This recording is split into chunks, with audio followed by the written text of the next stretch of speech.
not going all the way over to London. Although, John did just say to me, because when it was my 20-year anniversary of being a vegetarian, he was going to India for work. And he's like, would you like to go to India? And I'm like, yeah, yeah. And so that was the coolest thing to do. It was a little late for 20 years, but he said to me, he's like, well, your 30 year is coming up, and that will be in the beginning of 2025. And he's like, I think this should be a year that we go to the rainforest. I'm like, oh, lovely. Rainforest. Yeah. So I'm like, oh yeah. So that's the plan for that one. Sorry, we're just small talking things, but hi there. But otherwise it's just, I'm going to family reunions. I'm like, John's family reunion, which is his brothers and sisters and his mom, is in the beginning of August. I'm like, it's not the same as mine, where actually people from Netherlands will be coming, and John's making a beer. And anyway, but it's just crazy. But anyway, I'm just talking. Hi, welcome to round 2 of Poetic License. And per usual, I read material from the other literary magazine I run. We were talking about it before. What's the difference between them? Well, not much of one, really, but people really like the name of Down to the Dirt magazine. And the title for the March 2023 issue, which is volume 205, is titled My Homeland. I thought this was a cool photo. I actually was saying it to these guys. I'm like, I've saved this thing because I thought it was such a cool picture. I'm waiting for the moment where I'd be able to use this for a cover or something. And when I saw one of the accepted writings saying My Homeland, I'm like, that's a good one. I think I'm going to use that. But what I am going to do, probably similar to CC&D, is I'm going to share ones that are not only in this book, but also this first one is going to be another periodic table poem that will be in the periodic table of poetry book. And it is for, and they're both for, chlorine, which is number 17 in the periodic table, if anybody cares. I don't know if you do, but this is chlorine. My dad ran a construction company, and after he built our house, he used concrete from an extra job to build a swimming pool in our backyard. My brother even got a diving college scholarship, so I guess the pool came in handy. Every summer, after cleaning the pool, filling it with water, and adding the right amount of chlorine, my neighbor and best friend would come over and play in the chemically clean pool with me daily. We'd even play bottom bump, which we'd hold onto each other's hands to save us from that, hold on to our breaths and save us from the chlorine, and we'd hold our hands and we'd just start doing flips underwater together, and we'd end up, so that we wouldn't end up injuring ourselves, and we'd have to come up for air. Even as a toddler, because I was just a child and I had this mortal fear of falling backwards into the deep end, my sister would have to reteach me every year how to back dive into the chlorine pool. I still can't do it, by the way. That just freaks me out. But now that my dad lives in a retirement community he started in Florida years ago, I visit him when I have time during the cold Chicago winters and sit by the pool they built right across the street from his house. The chlorine in that pool actually smells good when you want relief from the 100-degree heat, even if the pool is almost 80 degrees itself. But of course, the chlorine would smell good when chlorine is even used in drinking water. And it's funny that we use chlorine in pools, while chlorine is mostly found in chloride ion in salts, that it's found in the earth as well as in oceans, like the Dead Sea. Chlorine ions are in the Dead Sea, and chlorinated pools can save us from the heat. But too much chlorine in the water is a bad thing. If you don't know that from sniffing the bottle of chlorine before it's poured into a swimming pool, then know that as a gas, this element was even used as a weapon during World War II. The Germans even used this Bertholdelite bombs. I'm not even saying that correctly. Sorry, forgive me for that. But it smells like pepper and pineapple, actually. But the chlorine bombs were even used in the Iraq War, though the physical force of the bomb may have been more devastating than the gas. Because, yeah, chlorine is bad for the respiratory system, but that's how we learn that in the right amounts, chlorine can kill the bad for you bacteria and gross germs living in your drinking water, and chlorine can kill what can grow into something much worse for you than what's stewing in a stagnant swimming pool. It's amazing to think about the thing. Yeah. It was World War One. Did I say it wrong? You're right, and I read that, and I'm like, I think it was World War I when I was looking at that. But thank you very much for that. But it's just funny because that's when it comes down to learning about elements. You'll find, oh, this is really bad for you. Oh, but wait, some of these things are actually really good for you, and it's just that's what we humans do, I guess. But anyway. That was for chlorine, but as I had said, that one is not only in this book, but it is also in the periodic table of poetry. But the next one I'm going to do with you is I'm going to do another chlorine poem. That's enough of you, book, because I have a Twitter-length poem about chlorine, and it was in the book Twitterverse Periodic Table of Poetry. A chemist friend of mine who knew I wrote all these elements was like, hey, there's a contest going on with chemistry and engineering news online, and I'm like, I'm going to have to write one for every element, and before I finished, they finished their contents, and I won 3rd place with one of them. But magnesium. But anyway, so I did this one as well, and I was mentioning this as a past one as well, because we were talking about things that in the Iraq War and in Afghanistan now, and what is injuring pilots, or people that are actually there in the Middle East, and having to deal with burn pits. That's what this poem is about. And is called Chlorine Defines Dioxins.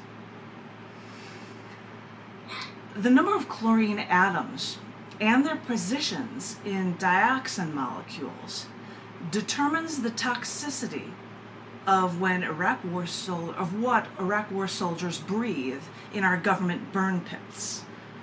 Toxins, body parts, human feces. We support our troops, and yet our government kills them with burn pits and won't treat any cancer they cause. It just blows my mind. And it's in both of these books. I have an image of it as well, but I think I tried to show this to you. It also is online where it's really hard to see, but there's fire and there's a bunch of soldiers repelling, and it's just a thing for it. It's online as well if you wanted to see an image for that as well. It's hard to see for this, so I don't like being able to share it with you that way, but that was that. And I just had to get some periodic table poems out of the way because I thought I'd be doing that in each of these rounds because I can't help myself. But this last poem, which is toward the back of the book, is also a poem that is going to be in the Book Testament, which is having difficulty still. I have to keep showing these things off to you guys. Hello. These are in Testament, which will be hopefully released in the next month or two. We're working with our printer right now. But this is a poem that's in there that's called Quickly Washing Away Women's Rights. And this one's a long one, so I might not read all of the things from protest signs in it. It's a long piece. Quickly Washing Away Women's Rights. After years of watching this international sport and being on the tennis team in school, I saw players from Russia whom have either moved to Monaco to live or were raised in the United States since childhood to be a better athlete. And then I remember at least one Russian athlete then proudly walking with their Russian flag during commencement parades for the Olympics.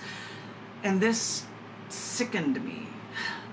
For although I may not have been old enough to remember the Cold War, although I never had school drills ducking and covering under my desk in case of a nuclear attack, I do remember hearing accounts of a Soviet-born comrade searching an escape route to the United States, finding a U.S. citizen to marry, even changing her name to then denounce her citizenship to this communist Soviet Socialist Republic, because those who have beliefs will do something when their government's gone wrong and will no longer merely stand idly by. So yes, I do stand up and protest against your government. And when I see international athletes who proudly stand with their old mother Russia, especially when they haven't lived there and don't know of Russian life themselves, I become infuriated. You may say, hey, the USSR no longer exists. Stop living in the past. And then I think people who don't know their own history are bound to repeat it. It doesn't matter if Nikita Khrushchev took over the Stalin's dirty work, and people may say, no, Vladimir Putin is no Mikhail Gorbachev. He replaced Boris Yeltsin to herald a new day for the Soviet people. But just because they let some Western companies inside their borders to sell their wares, Putin is slowly turning his voting country into a good old dictatorship again. I watch history repeat itself as Russia invades the Ukraine, taking over the once decimated Chernobyl nuclear plant, leaving many scientists to wonder if the once regulated remains, now ignored, may cause another global disaster. Then Ukrainian people fight like mad to keep their independence. Leaders from countries around the world provide arms to help them win this David versus Goliath battle. In all of this, I see famous Russian tennis players, after winning a tournament, write peace in temporary neon marker on the lens of a video camera post-recording their victory. Even countries hosting these international tournaments will not allow Russians to play under their country's name. So, when, after what Russia is doing in a military conquest over another country, these athletes go so far as to write peace on a screen that will only be quickly washed away, erased, because that is probably the most they can do to show their protest to the actions of their mother Russia. They give well over half of their earnings to their Soviet socialist state while now living in Monaco. They protest by writing peace, and they think it's enough. And I think, you've chosen to align yourself with a government that does this to its people. How dare you? It's easy to doctorate your way into philosophy and talk at great length about the injustices you see in the world, how high and mighty. I sit here and rail on about the evils of the government, while today, right now, I sit here in my little room with 4 walls, not unlike a jail cell, look out my small window pre-dawn before it becomes another 100+ degree day, in a state which is taking away women's rights. I sit here and write, feel as if there is nothing I can do, as here in Texas, Texans who perform abortions, not the women, the victims of this injustice, but the healthcare providers, now face up to life in prison and a $100,000 fine for helping a woman in need. Texas is the largest state to restrict women's rights this way, now with 3 bans on the books. Wow, bans on the books, doing things by the book. That usually implies what's best for a person in accordance with the law, not so that their laws are to subjugate, but they only hurt people instead. These laws went into effect before I went to sleep last night. I was wondering why my sleep seemed so senseless. But this conglomeration of penalties not only combines a civil 6-figure fee, but also jail time, which is a violation to persecute someone after they have already faced civil, i.e. money, penalties. And no, I'm no lawyer, but my philosophy has remained on stable ground for too long not to see the legal problem with these laws, if you don't see the moral problems. For Texans, check your premises and note that even in the cases of prosecuting abortions, the woman becomes the victim, because it's never about a clump of cells, but the woman is the victim. When you choose to press charges, she isn't given jail time. She isn't meant to pay money that she doesn't have, but she is the one who suffers because of your laws that you claim are meant to protect. And it might not matter if 5 counties in Texas, including the one where I live, would not press criminal charges for these offenses. I guess they prefer just fining people 6 figures if they can afford it. The point is that more and more Southern Bible Belt states that I still have to drive through to get to my true home up north are imposing these bans in the first place. You may question why I seem to be making such a big deal out of this. It's not like this directly affects me, but unreligious me can only think of a quote from a one-time anti-Semitic Nazi supporter, Pastor Martin Niemöller, who was later imprisoned in a concentration camp for speaking out against Nazi control of churches. First they came for the communists, and I did not speak out because I was not a communist. Then they came for the socialists, and I did not speak out because I was not a socialist. Then they came for the trade unionists, and I did not speak out because I was not a trade unionist. Then they came for the Jews, and I did not speak out because I was not a Jew. Then they came for me, and there was no one left to speak for me. I think of the uproar I heard after Roe v. Wade was overturned, that 1 in 3 American women have already lost abortion access, and more restrictive laws are coming from Texas up through Tennessee and all the way to Idaho and North and South Dakota. Even though the president's executive order to help women travel to less restrictive states for abortions was signed in early August, confusion still exists on both sides after this overturning and combating began. Left-leaning judges block part of Idaho's abortion laws. Right-leaning judges block emergency abortion guidance. So I sit here in my metaphoric cell spouting out about the injustice of the world when I think of the Russians I've lambasted and wonder if I hold these same moral arguments up to myself. The worst things are happening to women in a state I was forced to move to, so why don't I just leave? Well, maybe it's not as simple as we wish to claim it for me. Maybe things aren't as cut and dry as I always assume them to be. Writing passionately from my corner and never otherwise getting involved, but in these situations, if I'm stuck here and there's nothing I can do, it may be precisely because we're all stuck here. So I see one protest after another of women holding signs saying, get ready for some of these signs, you guys. Abort the patriarchy. Pro-Texas, pro-choice. Keep abortion legal. Stop the war on women. We are not ovary acting. I am a woman, not a womb. Keep your hands off my body. There is no you in my uterus. Keep your rosaries off my ovaries. Our bodies, our choice, our rights. A woman's place is in your face. I will not quietly go back to the 1950s. Nothing about my body is your choice. Girls just want to have fundamental rights. Pro-life is a lie. They don't care if we die. Pregnancy begins with a penis. Regulate that. Why do guns have more rights than a womb? We need to talk about the elephant in the womb. Not your body, not your uterus, not your choice. Abortion is a personal decision, not a legal debate.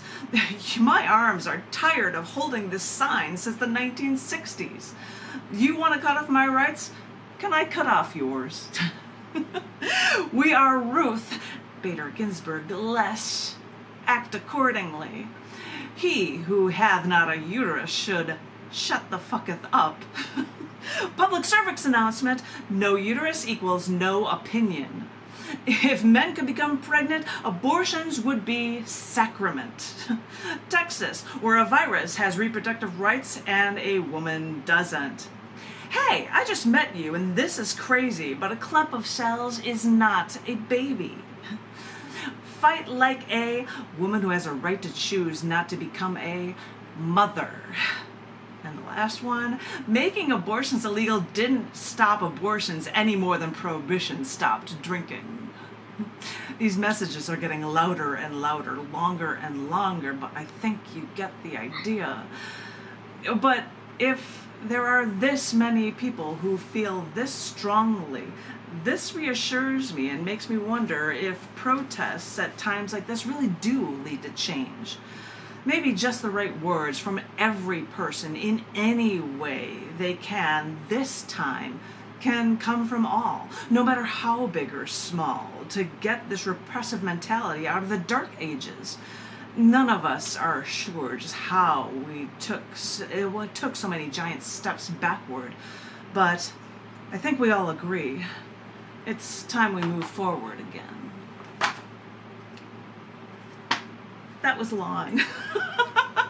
That was a long one. I didn't expect, and that was a lot of, I was just reading all these signs and I'm like, I can't believe some of these signs. So thank you very much for the listening, and that probably because of the length on, because everybody said, I'll read a fourth. I'm like, well, that third one was really long, so that covers that beautifully. Thank you so much for listening, you guys, and I won't do any more pro Roe v. Wade poems today, I promise. Thank you for listening. But I am going to say that I'm done with that round, and I am going to ask, because it's just after 4:35-ish, splendid, and I'm hoping that Zoom host John F. McMillan has some material to read from us, because I'd really love to hear from him. Are you ready, sir?